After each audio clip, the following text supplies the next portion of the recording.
¿Qué tal, queridos? Bueno, vamos a...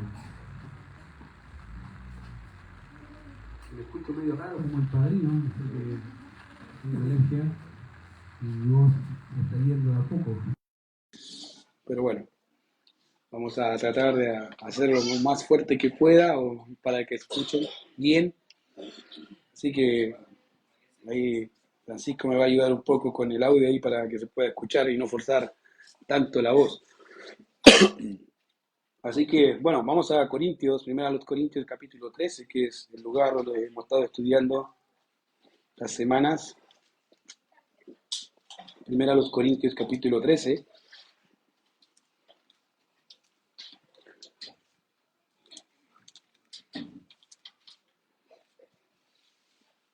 Y espero, obviamente, Dios mediante, poder avanzar con el capítulo 13. La semana pasada quedamos en el verso 1. Y obviamente, en las dos últimas semanas hemos estado hablando acerca del amor en relación, obviamente, con la iglesia. Y mencioné que el amor es como el corazón, de alguna manera, o el motor, o el corazón de la iglesia, y que por ende, obviamente, todo creyente, querido, debe ser conocido por eso, por el amor. De hecho, ¿se acuerdan que el Señor les dijo a los discípulos, en estos conocerán todos que sois mis discípulos si tuvierais amor los unos a los otros? Y creo que eso es fundamental entenderlo en el tiempo actual, cuál es el amor que Dios o que el Señor quiere que los creyentes deben vivir día a día. Ahora, el problema de no entender el amor bíblico es básicamente contextualizarlo al amor que hoy en día se lleva a cabo, donde obviamente la gente entiende que el amor pareciera ser que es un amor donde es permisivo, deja pasar cualquier cosa, no hay una crítica, no se puede hacer juicios de valor ni nada de eso, porque para él la gente en la actualidad piensa que eso no es una forma de amar a otro. Y la idea es entender un poco también qué es el amor bíblico y qué se puede hacer y cómo debe funcionar en relación con la iglesia. Obviamente, como dije, el corazón ocupa un lugar importante en el cuerpo de cualquier ser humano. Todo hombre sabe que el corazón es de suma importancia, ¿ya? Y por ende también, si bien es de suma importancia para nuestro funcionamiento, el corazón también tiene sus partes, ya tiene partes importantes que sin eso deja de hacer su función. Entonces, um, el amor, como dije, ocupa un lugar céntrico en la iglesia y que a su vez debemos entender cuáles son esas partes que nos ayudan a comprometer, a llevar a cabo todo lo ahora que tenemos que hacer. Entonces es en eso que estamos hablando, desarrollando la idea de la preeminencia del amor. Y estábamos contestando una pregunta. La pregunta era, ¿cuál debe ser el lugar que debe ocupar el amor de Dios en medio de su pueblo? ¿Cuál es ese lugar que debe tener el amor de Dios en medio de su pueblo? ¿Y cuáles son los componentes prácticos de ese amor? Y obviamente comenzamos respondiendo la primera pregunta concerniente a cuál es el lugar del amor. Ya, y eso vamos a estar haciendo y seguir contestando en esta semana. Dios mediante, como dije, terminar con la primera pregunta para ver después los componentes prácticos del amor.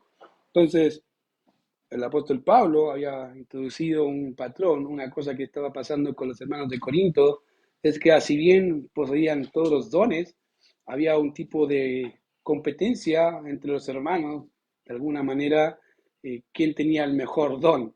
Y lo que hace Pablo es empezar a decir, mira, yo les voy a mostrar un camino más excelente que la competencia que pueden tener entre sus dones. Y empieza en Corintios capítulo 13 hablando de forma hiperbólica y siguiendo un argumento, diciendo, mira, voy a ponerte un argumento, voy a explicarte con algunos ejemplos de lo que están tratando de hacer ustedes. Y empieza hablando, diciendo, si yo hablase lenguas humanas y angélicas y no tengo amor, vengo a ser como metal que resuena o címbalo que retiñe. De manera que el primer don que utiliza para ilustrar la preeminencia del amor sobre los dones es el don de idioma o el don de lengua. La semana pasada les mencioné que hoy en día el don de lengua es uno de los dones más codiciados dentro del círculo evangélico, a tal punto que creo que los hermanos han dejado de leer la Biblia y han priorizado tanto el don que no han estudiado qué significa el don. Y les explicaba la semana pasada que Hechos capítulo 2 había gran cantidad de judíos de diferentes nacionalidades, los judíos, Y cuando aparece el Espíritu Santo sobre los discípulos, dice que quedaron maravillados porque decían, ¿cómo les oímos hablar a estos en la lengua en la cual hemos nacido? Entonces, desde Hechos 2, las lenguas eran básicamente idiomas, idiomas que el Señor les dio a los discípulos de aquel entonces y era una manifestación milagrosa, de alguna manera demostrar el poder de Dios obrando en esos hombres y también el mensaje que venía de por medio, que fue la primera predicación del apóstol Pedro, ¿se acuerdan? En Hechos capítulo 2, donde se convirtieron una gran cantidad de personas. Entonces, los idiomas o las lenguas son idiomas, no son balbuceo estático, no son un tipo de palabrería sin que nadie entienda nada, en realidad son idiomas naturales con los cuales hablamos cualquier persona y no son ese tipo de balbuceo que hoy en la iglesia se practica como si fuese un don de lengua. Creo que han entendido mal el concepto. Algunos que son más, digamos, más pillos, dicen, bueno, es que es un don angelical. Bueno, si hablamos del don angelical y Pablo dice, si yo hablase lenguas humanas, ¿cierto? Idiomas humanos, e incluso si hablase lenguas angelicales, y si vamos al texto bíblico, ninguna parte del texto bíblico hace o dice directamente que los ángeles tienen algún tipo de idioma angelical. Podrían tenerlo, ciertamente, pero todas las veces que los ángeles se comunicaron con los hombres, fueron en el idioma de los hombres, ¿cierto? Por ende, como si no hubiese sido así, como Abraham, Isaac, Jacob y cualquiera de los discípulos o personas del Antiguo Testamento entendieran el mensaje, si no hubiese sido en su idioma, ¿cierto? Entonces, si vemos la Biblia, lo que está haciendo acá el apóstol Pablo es decir, mira, si yo llegase a hablar cualquier tipo de idioma, e incluso si llegara a hablar el idioma celestial de los ángeles, si hubiese alguno, y no tengo amor, básicamente vengo a ser, o soy semejante a metal que resuena o címbalo que retiñe. Dos señales muy importantes. La semana pasada les explicaba que el metal que resuena es juntar dos tipos de metales y hacerlos chillidos, ¿se acuerdan? Esa es la idea. Y metal y címbalo que retiñe eran, ¿se acuerdan? Les dije que eran básicamente los platillos, esos instrumentos musicales que son platillos grandotes, les comentaba, imagínate tener a un hijo adulto jugando o practicando todo el día con eso. Yo creo que a los 10 minutos le corta los brazos, ¿cierto? Déjate. ¿Por qué? Porque molesta. Bueno, Pablo dice, así es el amor o así es el don de idioma sin amor. No es una edificación, no es de bendición para nadie. En realidad, lo único que se busca es vanagloria. Entonces, obviamente, lo que va a hacer después el apóstol Pablo es seguir ocupando los dones. Es interesante que si bien ocupa el primer don, que era pareciera ser el más elocuente, y de hecho se dedica después a estudiarlos en el capítulo 15, junto con el don de profecía, más directamente, una de las cosas que vemos en estos versículos, ya de aquí en adelante establece el mismo patrón, básicamente, ¿cuál es el patrón que Pablo utiliza? Bueno, lo que va a hacer el apóstol Pablo, no va a hablar de algún don particular, luego va a hablar de su uso, cómo lo están utilizando los hermanos, o cómo se utiliza. Después va a hablar de la falta del amor en el proceso del uso del don. Y en cuarto lugar, el resultado del uso del don. O sea, vas a hablar, son 4 etapas. Dice, mira, esto es el don, esto es lo que están haciendo con el don, esto pasa cuando se ocupa mal el don y esto es lo que eres, esto es lo que produce. Entonces, querido, todas las cosas que se hacen sin amor tienen repercusiones. De igual manera, todas las cosas que se hacen con amor tienen repercusiones. No sé si alguna vez te has escuchado la frase cuando dice, hiciste la comida con amor, ¿cierto? ¿Por qué? Porque está rica, está sabrosa y esa es la idea, es resaltar, obviamente, que está rica para consumirla y me gustaría otro más. Está excelente. Se nota que lo disfrutaste. Bueno, esa es la idea. Es la misma idea. Entonces lo que hace el apóstol Pablo es ocupar y seguir utilizando los dones. Y dice el verso 2, y si tuviese profecía y entendiese todos los misterios y toda ciencia, y si tuviese toda la fe de tal manera que trasladase los montes y no tengo amor, nada soy. Ahora, en este texto se nos habla de 3 dones particulares. Mira, fíjate los dones. Tenemos el don, dice, si tuviese qué, profecía, el don de profecía. Después está el don de conocimiento, dice, y si entendiese todos los misterios y toda ciencia, conocimiento, y si tuviese la fe, don de fe, dice, wow, son 3 dones grandiosos, sí, son 3 dones particulares muy buenos. El problema no son los dones, El problema es qué uso le damos. Y él dice, obviamente, como dije, estos tres son dones que el Señor dio a la iglesia y que fueron parte importante de ella. Y de hecho, si leemos el capítulo 12, si ven el capítulo 12, versos 7 al 10 de 1 los Corintios, ahí se da alguna pequeña lista de los dones que hay. Si no sabe qué dones hay, mira lo que dice capítulo 12, versos 7 al 10. Dice, pero a cada uno le es dada la manifestación del Espíritu para provecho.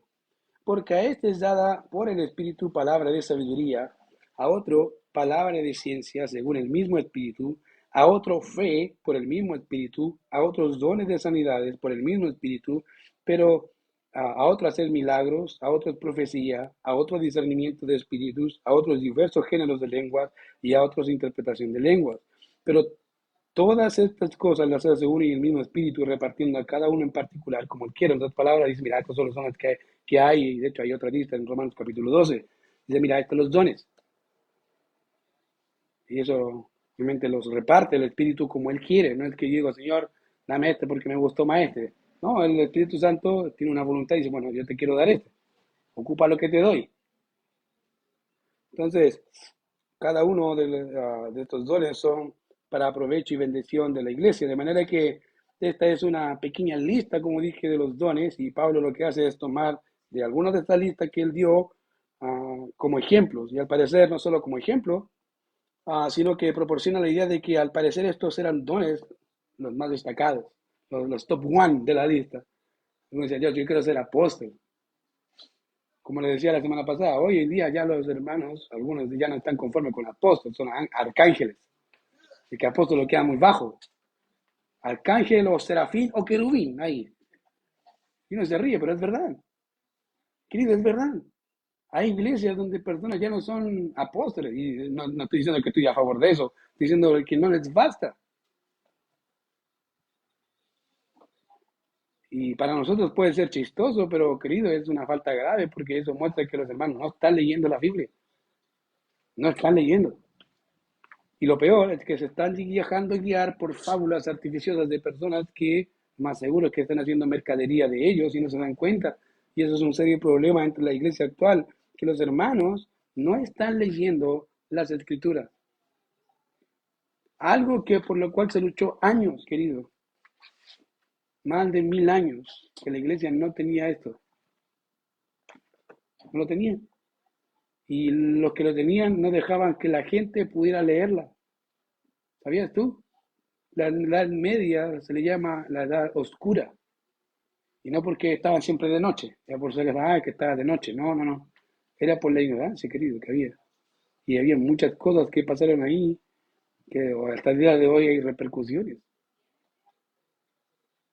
Hombres murieron para que tuviéramos esto y la iglesia actual no la lee. No la lee. O la lee poco. Si tú a veces ves esos videos que te van a dar risa, más que risa deberías lamentarte. ¿Por qué? Porque muestra el estado de la iglesia actual.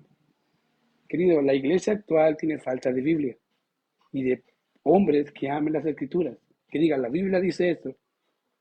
Y es un serio problema, ¿por qué? Porque no están entendiendo lo que Dios les dio. Dios te dio dones, debes ocuparlos para la gloria del Señor y para bendición del pueblo de Dios. Y eso, o sea, eso lo que debe llevarte es un amor genuino hacia el Señor, un amor real hacia el Señor y hacia el pueblo del Señor. Entonces, fíjate que lo que está pasando en la iglesia acá es, parecía que hay este tipo de dones destacados y que la iglesia posiblemente tenía en más alta estima, en particular el don de idiomas, como les comenté.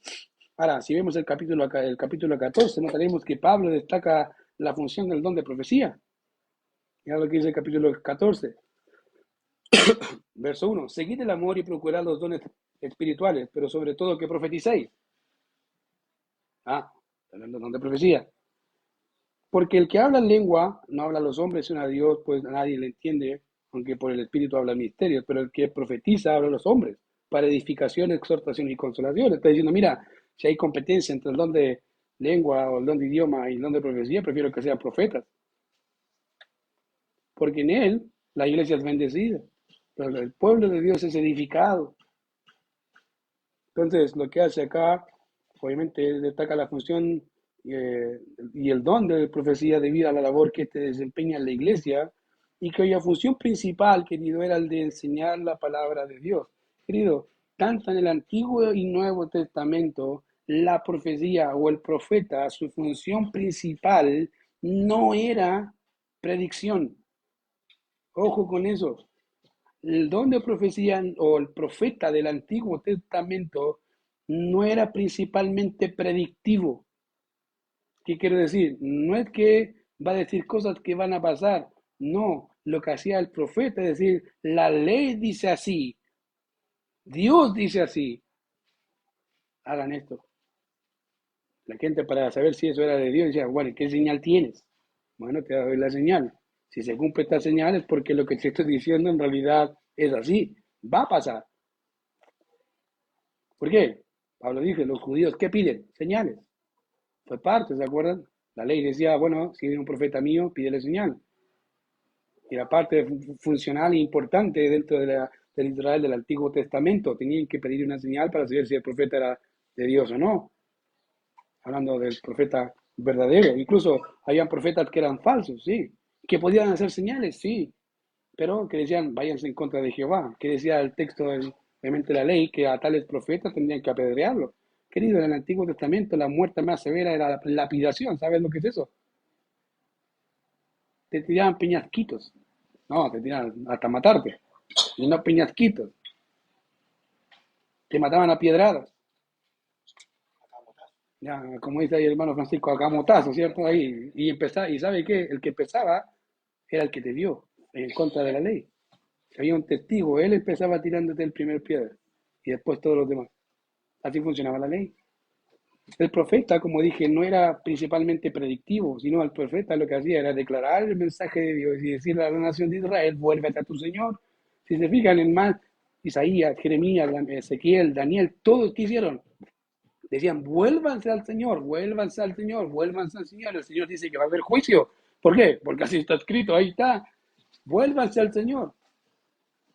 La función principal, como dije, del profeta era, obviamente, dar o expresar las palabras del Señor.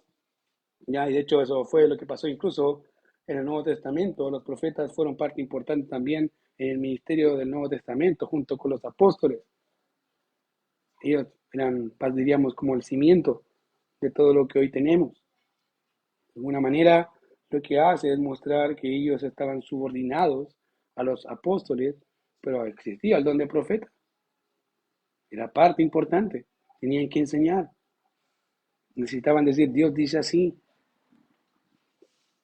Entonces, obviamente, ah,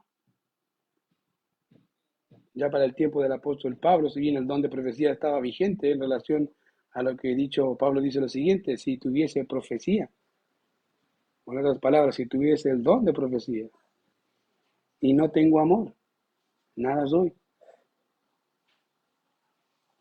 Queridos, en el Antiguo Testamento podemos ver ejemplos, queridos, ejemplos de hombres con ese tipo de don o con ese, digamos, llamamiento de Dios a ser profeta, eh, con ese deseo, pero que carecían de amor.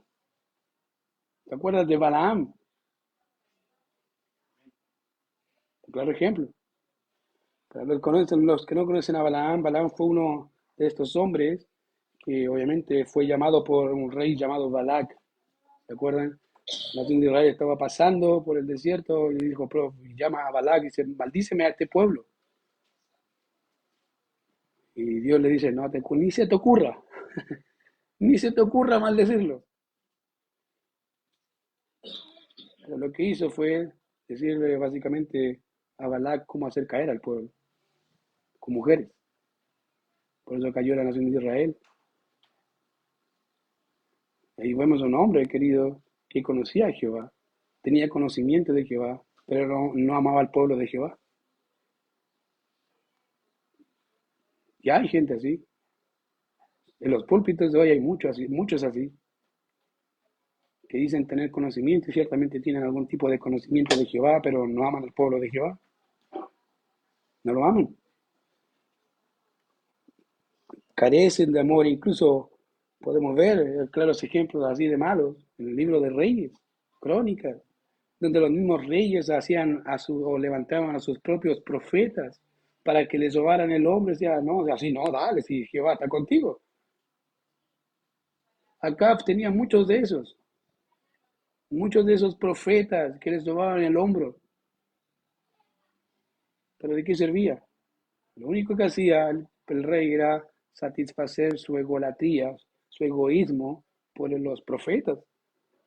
Y querido, hoy existe lo mismo, llamado pastores, pero tienen la misma intención. Ahora, no es de extrañarnos que haya ese tipo de personas y que hayan habido ese tipo de hombres en el Antiguo Testamento. Los hubo y los hay. ¿Cómo lo sé? Bueno, Pedro nos dice algo muy llamativo. De hecho, primero de Pedro, capítulo 1, verso 1 y verso 3, dice así, el apóstol Pedro dice, pero hubo también falsos profetas entre el pueblo, como habrá entre vosotros falsos maestros. Fíjate, capítulo 1, verso 1. Perdón, verso 3. Primero. Perdón, segunda, Francisco. Dice, pero hubo también falsos profetas entre el pueblo, como habrá entre vosotros falsos maestros, que introducirán encubiertamente herejías destructoras y por avaricia harán mercadería de vosotros. Fíjate, ¿cómo? Pedro, ¿cómo? ¿Qué me dijiste? Dice básicamente, pero hubo también falsos profetas entre el pueblo, como habrá futuro entre vosotros falsos maestros, que introducirán herejías, mala enseñanza, mala enseñanza. ¿Te fijas? Que introducirán encubiertamente herejías destructoras. Ahora, como te dije, no es de extrañar que eso pase, porque ha pasado en el Antiguo Testamento y va a seguir pasando en el Nuevo. Y pasa, segunda de Pedro capítulo 2 verso 1, Francisco. Ya, dice, y por avaricia, ¿qué van a hacer? Verso 3 de 1 Corintios capítulo, segunda los Corintios 2, verso 3 dice, y por avaricia harán mercadería. Suena raro, pero te voy a explicar más o menos rápidamente qué es mercadería. Van a hacer un producto mercantil en sus manos. Van a sacar provecho de la oveja. Si la pueden estrujar, la van a estrujar. Eso es mercantil, ¿cierto? Eso dice. Estos que son falsos, lo que van a hacer con ustedes, le van a sacar la lana, el trigo y todo, si pudieran. ¿Por qué? Porque el texto dice, por avaricia. Son avaros, por naturaleza. Aman el dinero. Por eso he dicho, querido, que hay muchos así en la actualidad. Aman el dinero, más que a la oveja. Y es lamentable que hoy más que nunca haya tanta escasez de pastores buenos que amen la oveja y no tanto el dinero. Muchos quieren ser pastores, ¿por qué? El diezmo. ¿O no? Mira las páginas, mira las iglesias y vas a darte cuenta que el diezmo ¿para quién va? Al pastor, gracias a Dios que aquí no practicamos el diezmo. Pero ellos ocupan eso para decir, ¿viste? Es para el pastor el diezmo. Y la iglesia, bueno, la iglesia tendrá que vivir con lo que pueda. El Señor proveerá. Suena espiritual, sí, pero querido, lo que hacen en realidad, lo que ocultan es el deseo de su corazón. Son avaros. Son así.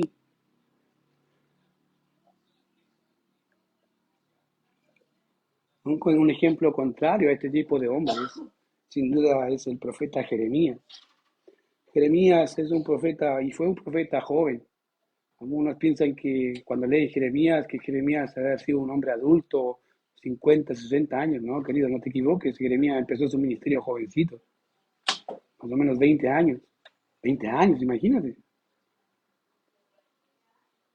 Y no sé si has leído Jeremías, pero si no, te motivo a hacerlo, te va a dar pena. Si es que no llora. Y Jeremías obviamente abarcó un gran periodo. Este joven profeta estuvo desde el reinado de Josías hasta el reinado de Sedequías. Este profeta es conocida como el profeta llorón, ¿sabías?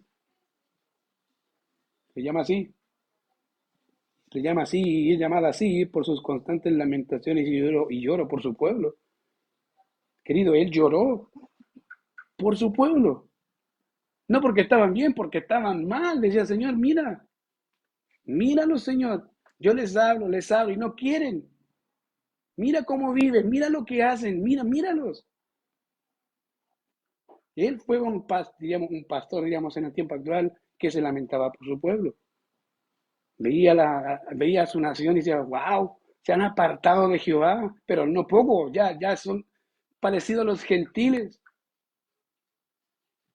Tal fue el clamor, de hecho, de Jeremías, en dos textos de Jeremías capítulo 8 verso 8 y el verso 21 dice, a causa de mi fuerte dolor, mi corazón desfallece en mí. Quebrantado estoy por el quebrantamiento de la hija de mi pueblo. Entenebrecido estoy, espanto me ha arrebatado. Estoy mal. Mira mi pueblo, estoy mal. No puedo ver a mi pueblo así, querido. Este joven tuvo que ver caer a su nación, literal, por su desobediencia. Él estuvo en las tres deportaciones que hizo el rey Nabucodonosor, donde arrasó literalmente con toda la nación. Literalmente. Él tuvo que mirar. Si has leído las lamentaciones de Jeremías, y si no las has leído, léelas. Vas a ver que a veces el lenguaje bastante directo, él tuvo que ver cómo el ejército abría la matriz de mujeres embarazadas. Niños, imagínate tener a tu hijo un brazo y te lo quiten y le tiran a una piedra así. ¡Pah! Y él tuvo que ver eso. ¿Por qué? Porque su pueblo fue desobediente a Dios. Y él les dijo, vuélvanse, vuélvanse, vuélvanse.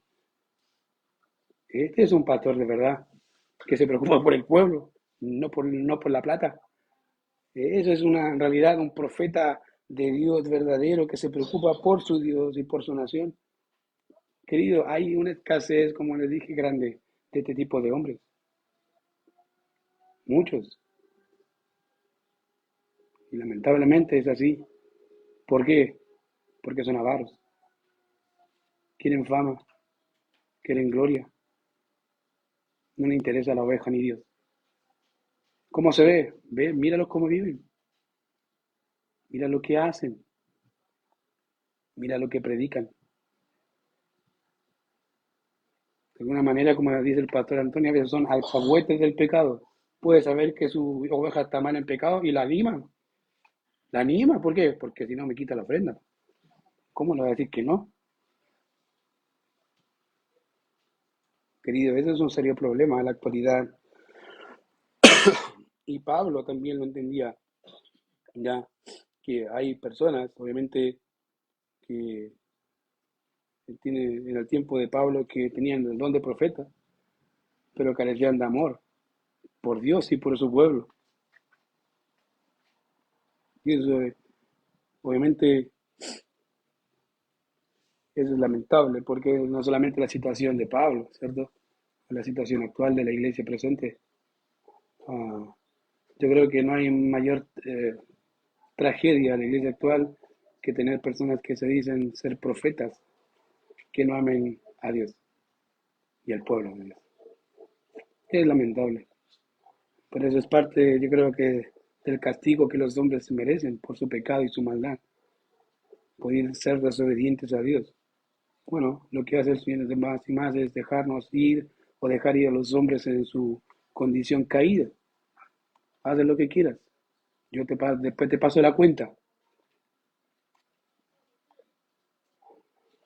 Lo segundo que tenemos aquí no es solo el don de profecía sin amor, sino conocimiento sin amor. Ahora, si lo primero te pareció duro, lo segundo, no sé si es peor, pero es del mismo calibre.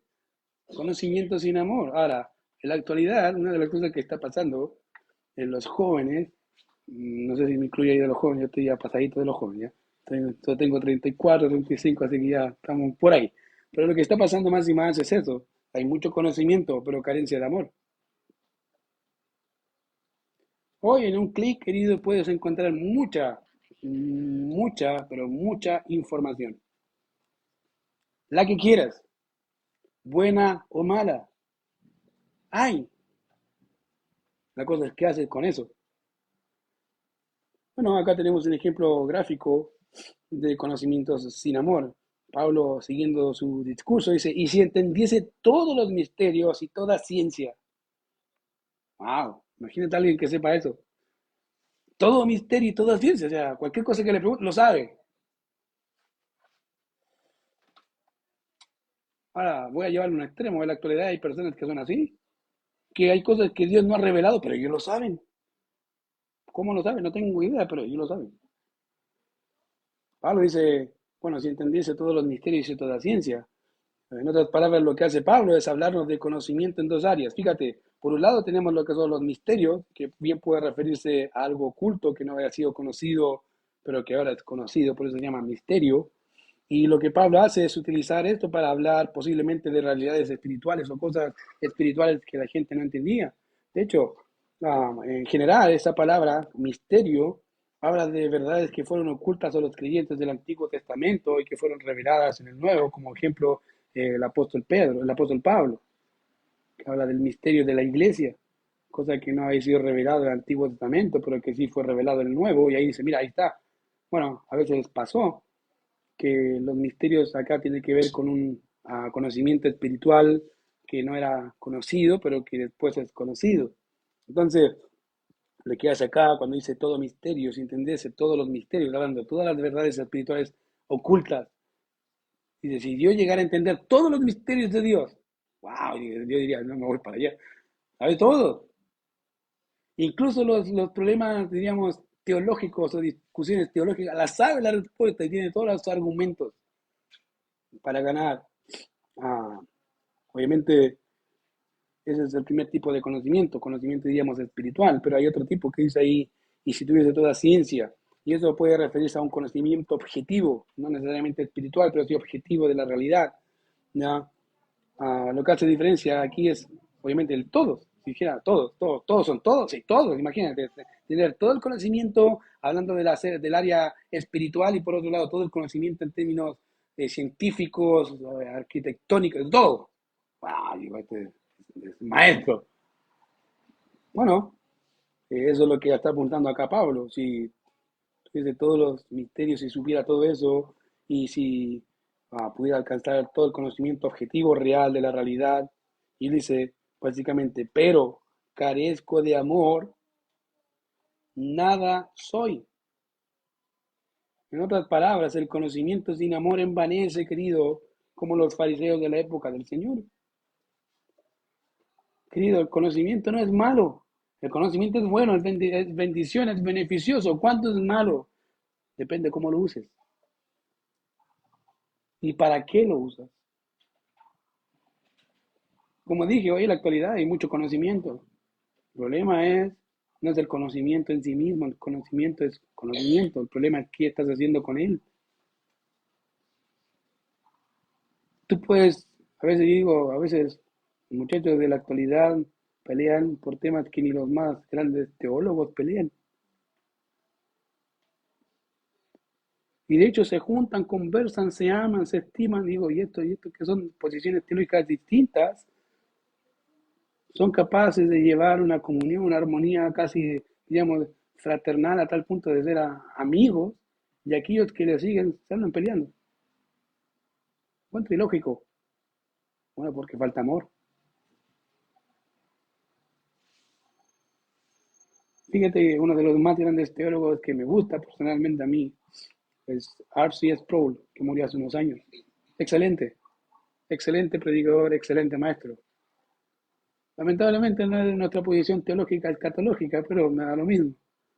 Y se juntaban y eran re amigos con John MacArthur.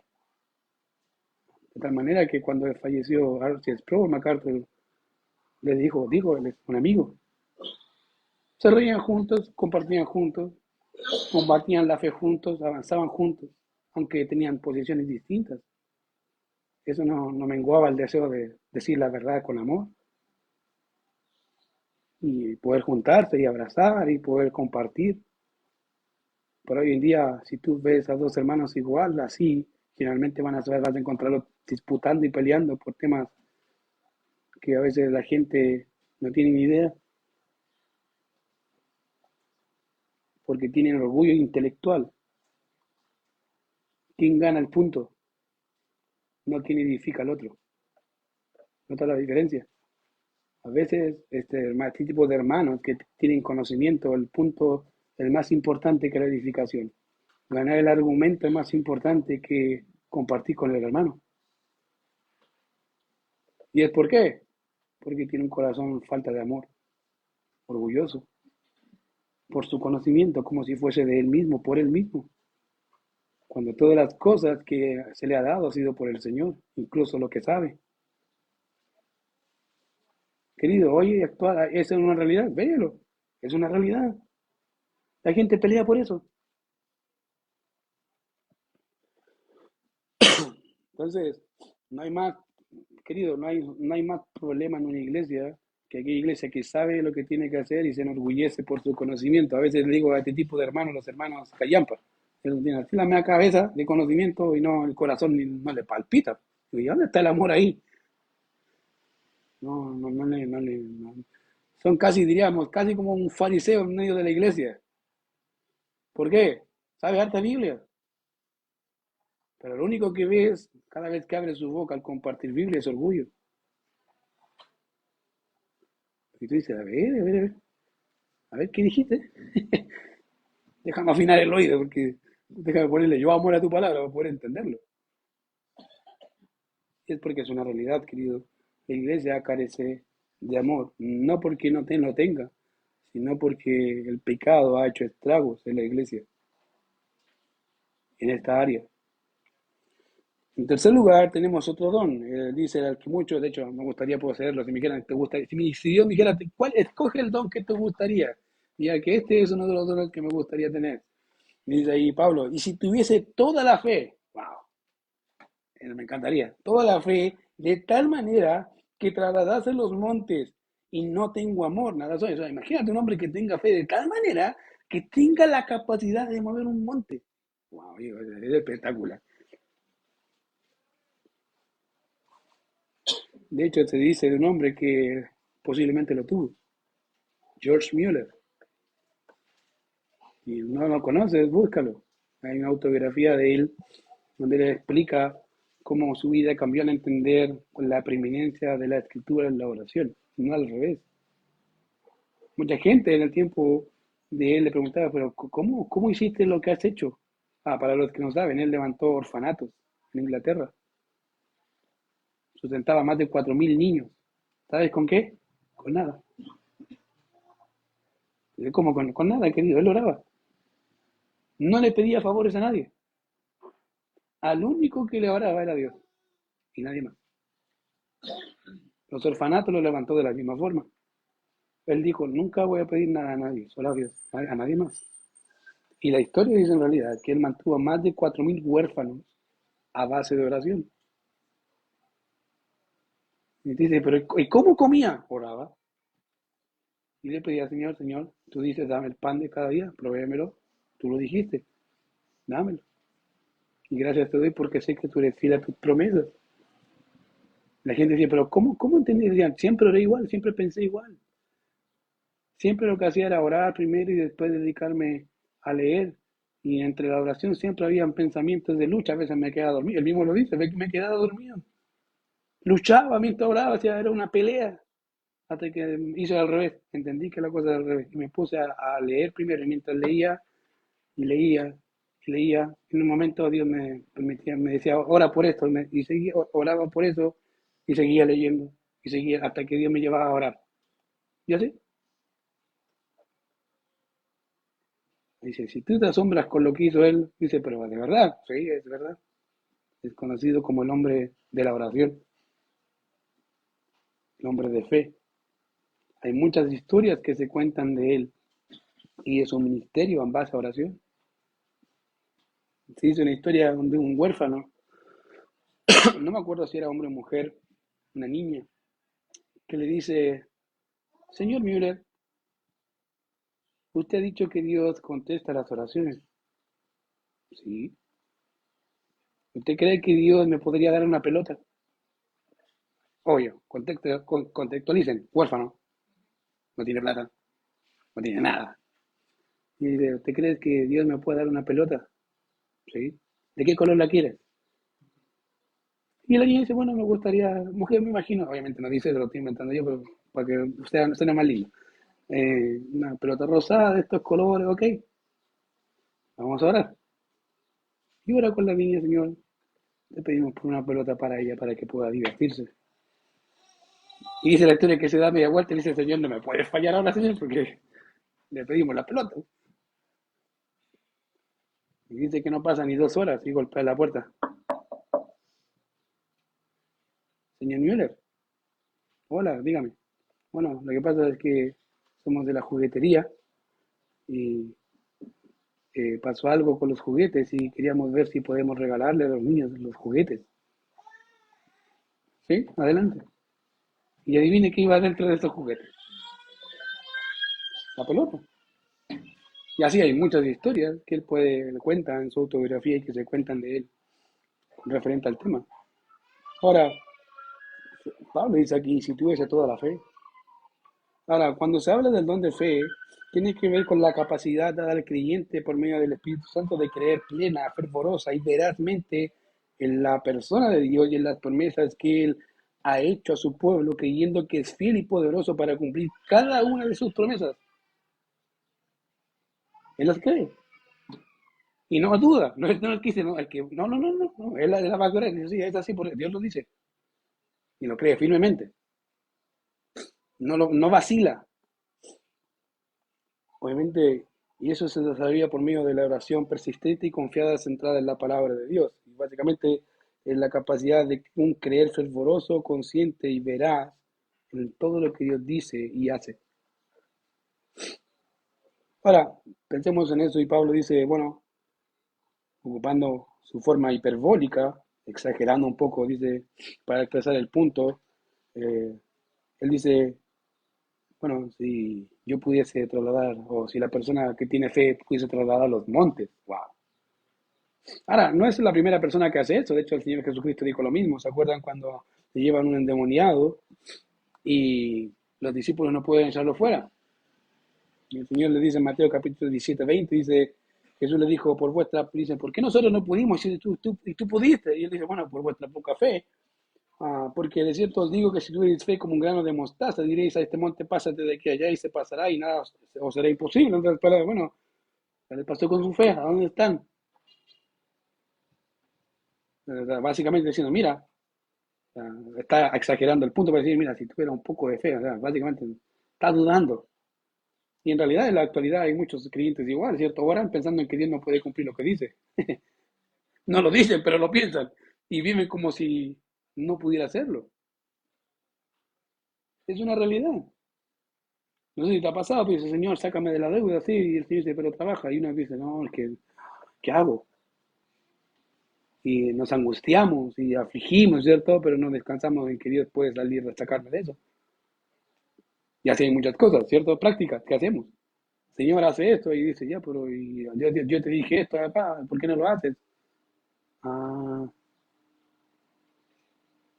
entonces por eso dice que la oración, el don de fe, tiene que ver con una oración centrada en la palabra, que dice Dios y creo lo que dice Dios y lo hago. ¿Por qué? Porque Dios lo dice.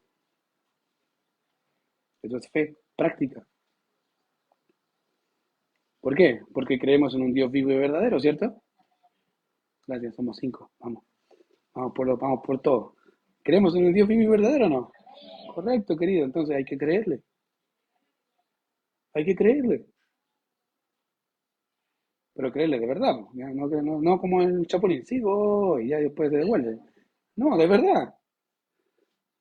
Entonces, obviamente, ¿no? Ese tipo de hombres, en otras palabras, si pudiéramos hacer maravillas de tal manera que los montes se trasladasen de un lugar a otro, Pablo dice, y no tenemos amor, no somos nada.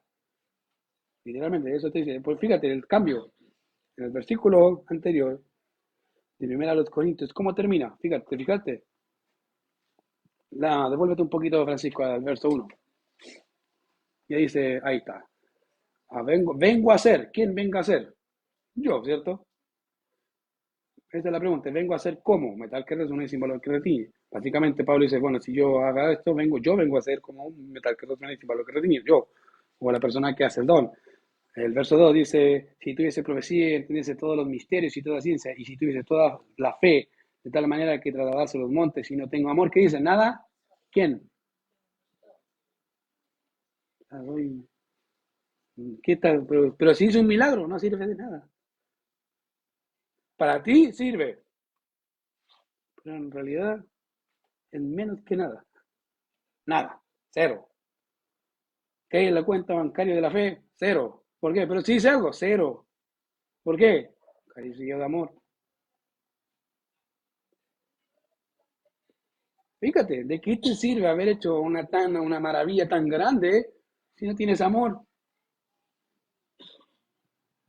No te sirve de nada. Entonces, no importa lo maravilloso que pudiéramos hacer, queridos, si no hay amor. Y obviamente hemos estado hablando hasta este punto del amor con Cristo, o el amor de que Cristo, cómo Él nos amó y cómo deberíamos amarnos entre nosotros los hermanos. Y este tipo de amor desinteresado, este tipo de amor abnegado, sacrificial por el otro. Pero no todo sacrificio, queridos, y te lo digo de verdad, no todo sacrificio que hacemos verdaderamente significa que es amor a Dios. Ojo con eso. Vuelvo a decirlo, no todo sacrificio que hacemos necesariamente significa que es amor a Dios. ¿Cómo lo sé? Bueno, por lo que sigue después. Ya en la historia de la iglesia, querido, ha habido mucho sacrificio. Y no puedo decir satisfactorio que todos ellos son por amor. De hecho, las religiones se ha hecho este tipo, se han hecho sacrificios. Hay religiones que se flagelan en el cuerpo, hay religiones que se abstienen de ciertos alimentos, y en la iglesia también los hubo. Hubieron personas así. Y no se puede decir que porque me abstengo o me sacrifico, perdón, o incluso soy capaz de ir a la muerte, eso significa que amo, como Dios quiere que ame, no necesariamente. ¿Cómo lo sé? Mira lo que dice, verso 3. Y si repartiese todos mis bienes, ¿cómo? ¿Sí? Y acá está hablando de un repartir sistemático. Voy dejando las cosas de todo. Y después si repartía todo. No tengo nada. Me quedo sin nada. Cero. En mi cuenta bancaria dice cero. No tengo plata. No, no. ¿Por qué? Los di a los pobres. Digamos que es el hogar de Cristo en persona. Ahí, ¡pah! El amor. Y dice, si repartiese todos mis bienes, ¿para qué? ¿No es lindo eso? Sí, uno dice, hoy que sacrificado, ¿cierto? Uno conoce sus manos, dice, oh, qué linda la acción que hace. No, si el punto no es la acción que hace, sino para qué lo hace o por qué lo hace. ¿Qué lo motiva a hacerlo? No estoy diciendo que el hogar de Cristo no sea una fundación correcta. Puede tener un beneficio correcto, pero no necesariamente un corazón correcto. Y eso es lo que dice Pablo. Si yo repartiese todos mis bienes, y obviamente creo que la mayoría de nosotros podríamos decir que, como les decía, esto es una buena obra que beneficia a los pobres y que hay que ayudar a los pobres y que por ende es buena en sí misma, ¿sí? Podríamos decirlo, pero tal cosa no siempre es una realidad. Querido, no todo el sacrificio que se hace, incluso de este tipo, significa que es por amor al Señor. No, no, no, no. A veces se hace para qué? Egolatría. Piensa en los fariseos, ¿no? ¿Qué hacían ellos? Dice que hacían tocar trompeta cuando daban ofrenda. Casi ahí viene el dador número uno. Y le gusta, le digo, oye, ¿quiere dadivoso? ¿Me da Lucas? Aprovecho. ¿Por qué? Porque les gusta. Eso alimenta el ego, querido. No necesariamente lo que se hace como sacrificio significa que es amor real. Y ojo con eso. ¿Se acuerdan de Bernabé? ¿Qué significa? No, le pusieron Bernabé, ¿por qué? Hijo de consolación. ¿Qué hizo él? Vendió tierras y y las dio. ¿Por qué? ¿Lo obligaron? ¿Quería fama?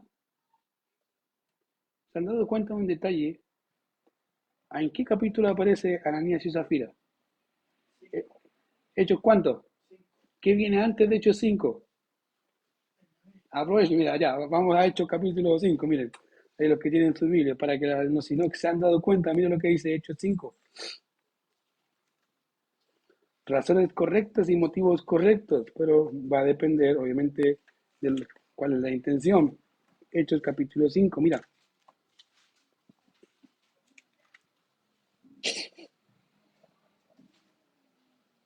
Vamos a tener un poquito del verso 5, del capítulo 5 al final, del verso 32, y vamos a ver hasta el capítulo 5.1. Dice, y la multitud de los que habían creído era de un corazón y un alma, y ninguno decía al suyo propio nada de lo que poseía, sino que tenían en común todas las cosas. En otras palabras, toda la iglesia empezó a desprenderse.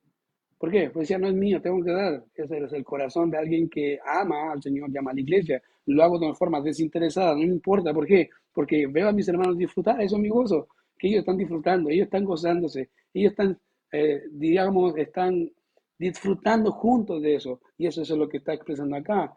Verso 33, y con gran poder los apóstoles daban testimonio de la resurrección del Señor Jesús, de abundante gracia era sobre todos ellos, así que no había entre ellos ningún necesitado, porque todos los que poseían heredades o casas las vendían y traían el precio de los vendidos y lo ponían a los pies de los apóstoles y se repartía a cada uno según su necesidad. Vuelve a decir, fíjate, algo desprendido, no era algo obligatorio, ellos querían hacerlo. Verso 36, entonces José, a quien los apóstoles pusieron por sobrenombre, ¿cómo le pusieron? Se llamaba José. Dice que traducido es hijo de consolación, levita natural de Chipre, como tenía una heredad, la vendió y trajo el precio y lo puso a los pies de los apóstoles. Ahí está. No me interesa, te lo regalo, te lo pártalo. Para la necesidad de los hermanos. Verso 5. No falta, ¿cierto? No falta el de la familia que es la oveja negra. Acá hay uno. Pero cierto hombre llamado Ananías con Safía su mujer, vendido una heredad, y sustrajo del precio sabiéndolo también su mujer, y trayéndolo solo una parte, lo puso a los pies de los apóstoles. Fíjate, dice, ¿qué está pasando acá? Bueno, pareció ser que Ananías y Zafira vendieron la heredad, eso es ella, y en vez de quedarse con la plata, si nadie se la quería, nadie lo estaba obligando, él lo que hizo fue aparentar piedad. Sacó plata y la otra dijo, mira, ahí está, no, ahí está todo, está todo. ¿Qué dice ahí? Y dijo Pedro a Ananías, ¿por qué llenó Satanás tu corazón para que mintieses al Espíritu Santo y sustrajeses del precio de la heredad? Va más allá, fíjate, Pedro va más allá. Y dice, reteniéndola, no se te quedaba a ti, no las palabras era tuya. Y vendida, no estaba en tu poder, era tuya, no, loco, ¿qué estás haciendo? Mira, es tuya, mira lo que estás haciendo. ¿Por qué pusiste esto en tu corazón? No has mentido a los hombres, sino a Dios. Y al oír a Ananías estas palabras cayó y expiró. ¿Verdad?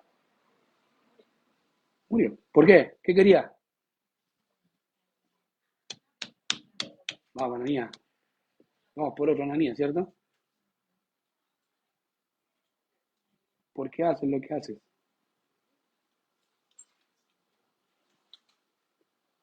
Ahora, imagínate si existiera ese ministerio en la actualidad.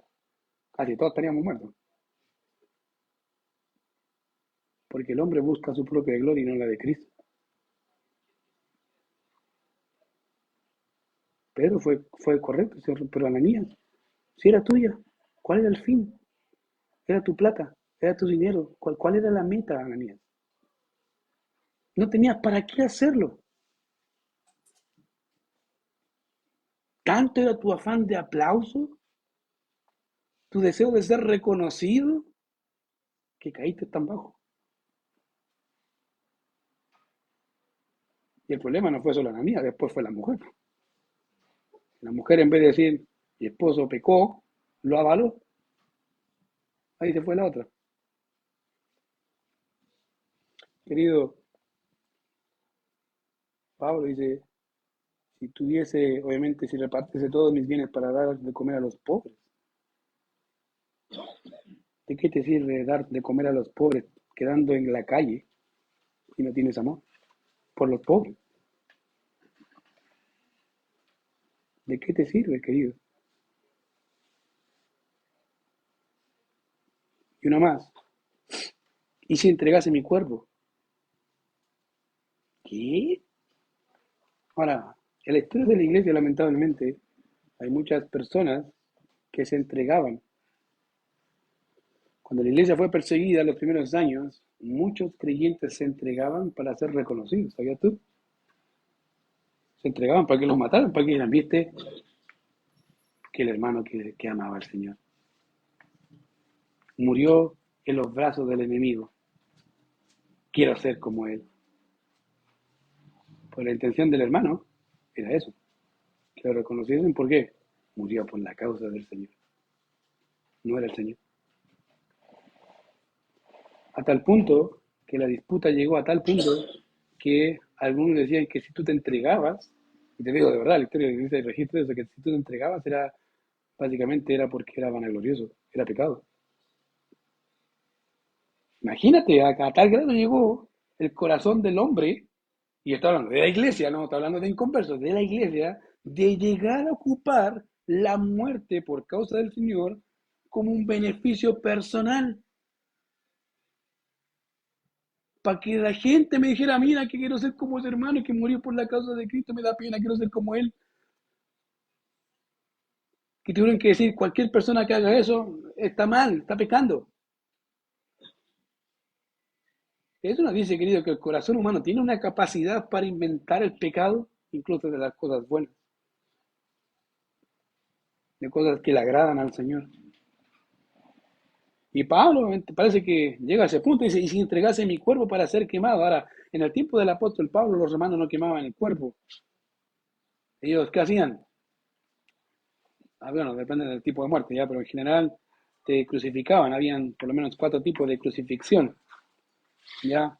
Y si eras ciudadano romano, lo que hacían era, chao cabeza. Era como la muerte, diríamos, con honores, de alguna forma. Te cortaban la cabeza, era un tipo de honor que tenían contigo. Porque si no tenías honor, la muerte, diríamos, en cruz, o la muerte, bueno, a veces era en cruz, de repente había tipos de cruces, ¿ya? A veces era en los árboles, era agonizante. Y te miraban, ¿eh? Y se reían y te tiraban dardos, hasta que te morís solo, de agonía. Entonces, para este tiempo, obviamente Pablo lo que dice, y si entregase mi cuerpo para ser quemado, y no tengo amor, de nada me sirve. Querido, la pregunta importante es, ¿por qué haces lo que haces en la iglesia? ¿Qué es lo que te mueve? ¿Qué es lo que te mueve a venir? ¿Qué es lo que te mueve a servir? ¿Qué cosa? Si es el aplauso, Dios lo sabe, querido.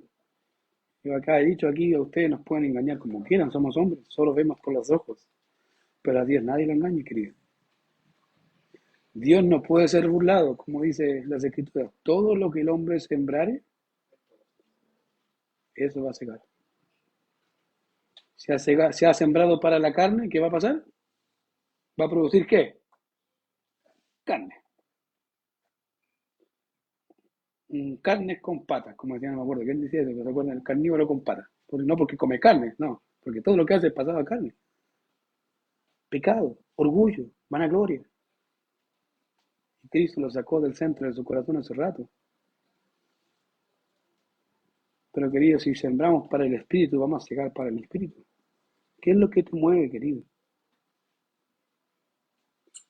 ¿Qué es lo que te mueve a ti como hombre, como mujer, el servir en la iglesia? Ahora, si no estás sirviendo, también es un problema.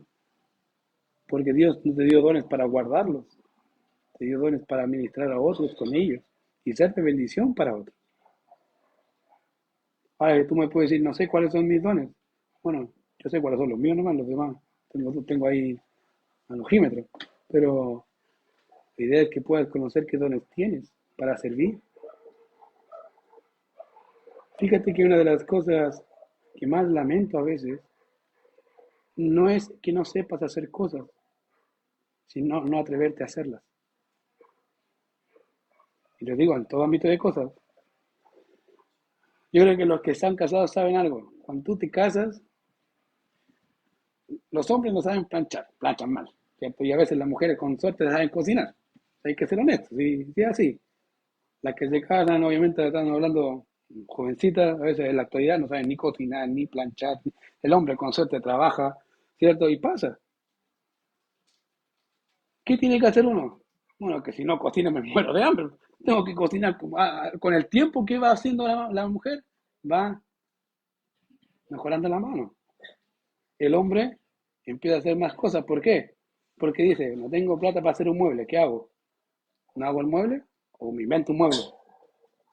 Como que es la cuestión, pero tengo que hacer un mueble, porque ya me tienen chato hasta aquí, hace el mueble, hace el mueble. Ya. ¿Y qué hace uno? Ya, hago el mueble, pesco la cuestión del taladro, le pego martillazos con el taladro, que es así se hace, y digo, ya, así no se hace, me rompí el parado del taladro, ¿cierto? ¿Y qué hizo? Ay, esta se atornilla, para eso sirve.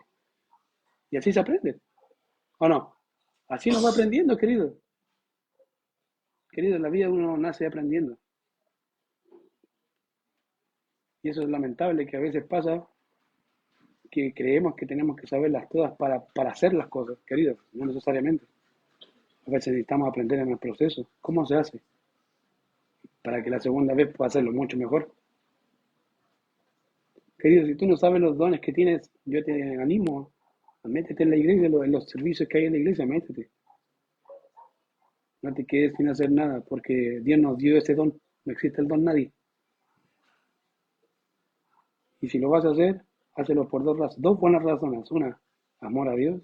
Y dos, amor a los hermanos. Es lo mejor. ¿Por qué? Porque eso va a bendecir a los demás. Va a ayudar a los demás. Y vas a ver cómo en realidad lo que tienes puede servir a otros que no saben. Si ustedes me preguntan, ¿tú sabes pintar? No sabía. Ahora sé. ¿Tú sabes predicar? No sabía. Ahora tampoco. No, algo se hace. Pero querido, todo se empieza así. Yo creo que el pastor Antonio me vio en los inicios, ¿se acuerda? Si el Pancho sudaba aquí, y eso que estaba dirigiendo, querido, yo estaba mojado entero. La primera vez que tuve que subirme a un púlpito a hablar y no frente de una congregación, en frente de profesores, maestros y compañeros que sabían más teología que yo, más Biblia que yo, y ahí estaba yo. Señora, ampárame, Señor, porque si digo una herejía, esto me van a pedir. Pero querido, así se aprende. Dedícate a hacer el servicio con dos buenas razones, pero hazlo. Aunque no sabes. Porque ahí se nota, querido, cuando amas a alguien, ¿por qué? No importa, no sé, pero lo voy a hacer. ¿Por qué? Porque ama al otro. Y si me equivoco, pido perdón y pucha, quiero hacerlo mejor. Dime cómo hacerlo mejor. Pero querido, métete. Porque eres parte de la iglesia. Si eres cristiano, eres parte de la iglesia. Tienes algo que hacer. Hazlo. Ahora, si usted viene con una idea y me dice, el pastor, tengo una idea, yo lo voy a animar para que usted la haga. Con todo el gozo mío. Digo, hermano, vamos. ¿Y qué va a hacer usted? Yo te voy a animar. Como, sí, vamos. Si querés, te escribo el programa, te escribo la cosa, pero tú hazlo. ¿Pero por qué? Porque es tu don. Y yo no soy multifacético. Tengo mi responsabilidad y tengo que hacerla bien. Como tú tienes que hacer las cosas bien. Para el Señor y para los hermanos. Querido, ¿cuál es el motor que mueve tu vida? ¿El aplauso o el amor? Bueno, esa es una decisión que tú tienes que tomar. Vamos a orar. Señor, te damos gracias, Padre, por este tiempo. Gracias por tu cuidado y tu misericordia. Gracias porque nos bendices, nos animas.